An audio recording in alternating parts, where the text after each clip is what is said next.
नमस्कार. अदालत टाइम मधून सलोनी ठाकूर. जळगाव जिल्ह्यात येलो अलर्ट जारी, नागरिकांनी खबरदारी घ्यावी. जळगाव प्रादेशिक हवामान विभाग मुंबई यांनी 28 सप्टेंबर 2025 रोजी जळगाव जिल्ह्यासाठी येलो अलर्ट जारी केलेला आहे.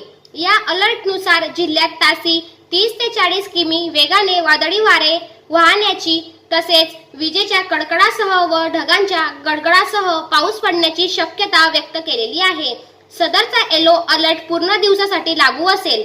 विशेषतः छत्रपती संभाजीनगर जिल्ह्यातील अजिंठा घाट परिसरातील मागील आठवड्यात झालेल्या अतिवृष्टीमुळे जळगाव जिल्ह्यातील पाचोरा, चाळीसगाव, भडगाव, जामनेर आणि एरंडोल या तालुक्यातील नदीकाठच्या गावांमध्ये पाणी पसरल्याची माहिती मिळाली आहे.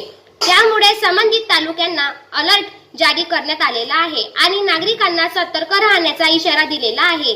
नागरिकांनी पशुधन आणि शेतमाल यांच्या सुरक्षिततेबाबत विशेष काळजी घ्यावी. तसेच आपत्तीच्या परिस्थितीत सुरक्षित ठिकाणी पळ काढावा असे आवाहन प्रशासनाने केलेले आहे. संबंधित तालुक्यांमध्ये सर्व विभागांना सक्रिय राहण्याची सूचना देण्यात आलेली असून प्रसार माध्यमांच्या माध्यमातून लोकांना कळविण्याचे काम सुरू आहे.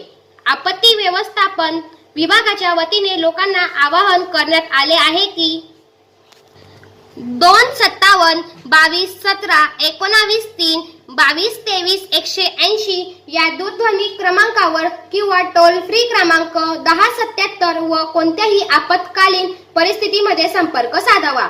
जिल्हा आपत्ती व्यवस्थापन अधिकारी, जिल्हा अधिकारी कार्यालय, जळगाव. याचबरोबर बातमीपत्र संपले.